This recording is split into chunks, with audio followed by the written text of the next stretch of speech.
The Despicable Me establishment and its minions side projects have forever been about a basic reason and a crazy execution. An equation that as of now makes them the most noteworthy earning enlivened film establishment ever. Flunkies. The ascent of Gru follows a comparative way, and it leaves us in parts at the same time. There is a characterizing topic of spoofing notable films where the legend makes all the difference, as it ought to be. Likewise, while the film portrays the narrative of how Gru began his way to being a supervillain, without a doubt the flunkies get everyone's attention. Allow us to investigate the entertainingly crazy story that makes us pull for every one of some unacceptable individuals. Spoilers ahead: how Gru and the minions start their journey of supervillainy. The film starts not with the minions or with Gru, but with the Vicious Six, headed by the legendary Wild Knuckles, who sets out on a mission to retrieve the Zodiac Stone. It would allow them to harness the powers of the entire Chinese zodiac. Yes, it does not make much sense to us either. But coming back to the story, Wild Knuckles goes on the quest with his team and retrieves the stone. However, he is betrayed by them and left to die. The Vicious Six is now just Bell Bottom, Nunchucks, Jean-Claude, Svengeance, and Stronghold. But unknown to them, Wild Knuckles is alive and is planning his return. Coming to Gru's story arc, we see that he is already on his way to being a villain when he throws a stink bomb in a packed theater to empty it. Or when he tempts people who work out with lots of ice cream. Basically, he is already up to no good when he receives a letter stating that he has been selected for an interview to be a part of Vicious Six.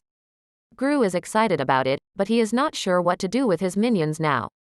Considering that this is a young Gru we are looking at, while he does house them all, he is still not completely sure of the value they bring to his life, which is why he tells them to stay back as he embarks on the next step, an interview with his favorite group of villains. But he is disappointed when they reject him for being a child. In a spur-of-the-moment impulse, he steals the Zodiac Stone to prove to them that his being a child does not affect his capability to be a villain. Unfortunately, things go awry when one of his minions, Otto, loses the Zodiac Stone, which puts Gru in danger.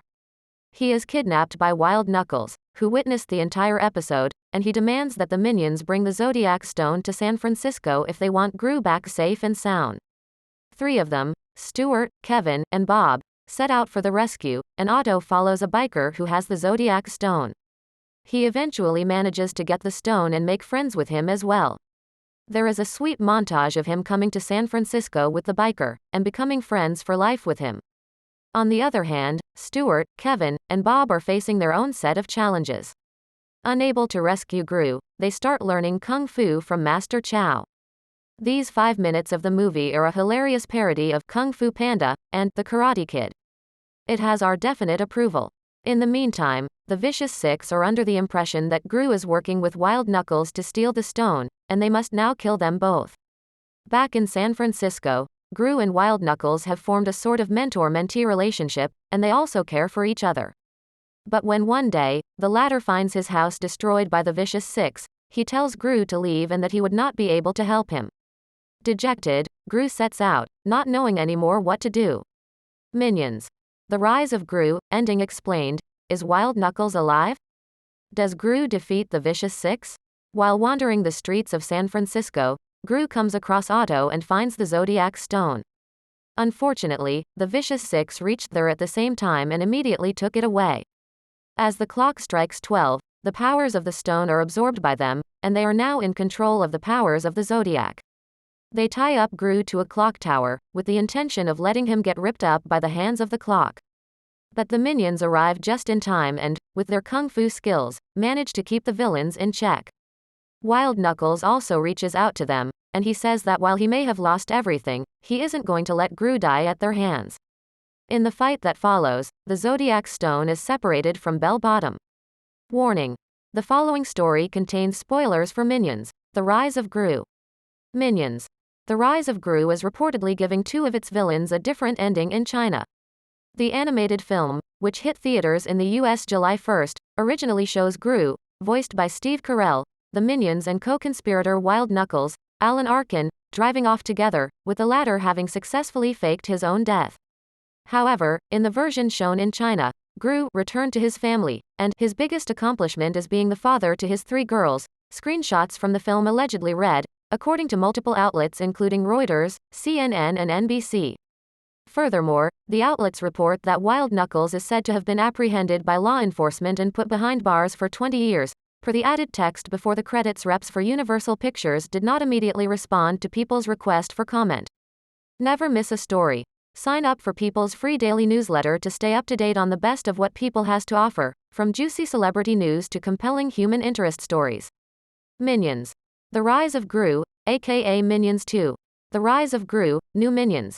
The Rise of Gru trailer shows villain's hilarious origin story. The Rise of Gru reports come 6 months after the original ending of Fight Club was reported to be getting restored in China, after the country's government initially censored the film's conclusion on the streaming Shrive Tencent video, according to The Hollywood Reporter. Director David Fincher's original ending saw Edward Norton's character Tyler killing off his imaginary alter ego, Brad Pitt, and watching as buildings explode across the city as a sign for consumerism to end. But Tencent altered the original ending, replacing the explosions with a blank screen that read, "The police rapidly figured out the whole plan and arrested all criminals, successfully preventing the bomb from exploding." After the trial, Tyler was sent to a lunatic asylum receiving psychological treatment. At the time, reps for Disney, the company that owns 20th Century Studios, formerly 20th Century Fox, the film's distribution company, and Tencent Video did not respond to People's request for comment. In the new Minions prequel, Gru is a 12-year-old boy growing up in the 1970s who declares, "There are a lot of other villains in the world, but I am going to be a supervillain." Gru's minion followers Kevin, Stuart. Now you. This is Fred. He is a dummy. Now attack!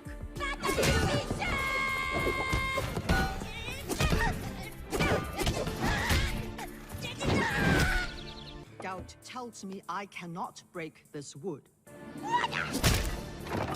Now, you.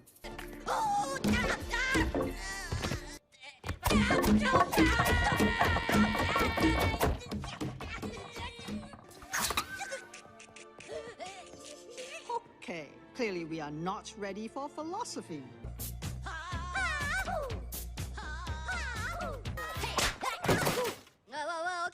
Okay. Yeah.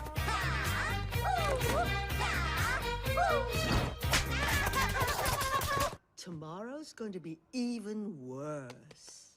Many fighters have asked me, how did I become a great master?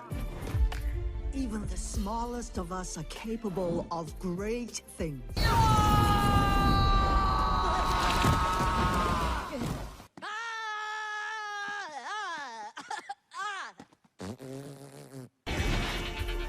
Find your inner beast!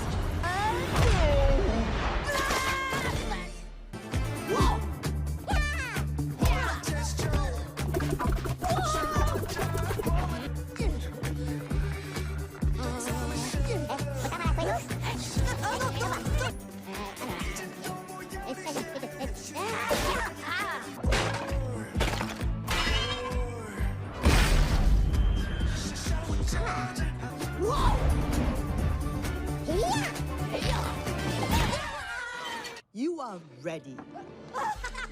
Ready for your junior Kung Fu achievement badges.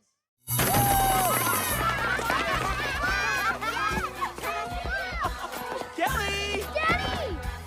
Fred! Mom! Quizá la mama! Oh, my favorite tiny relatives! Mi pelo! Oh, no, guys, come on! Hey, I got an image to uphold here! Hey! Okay.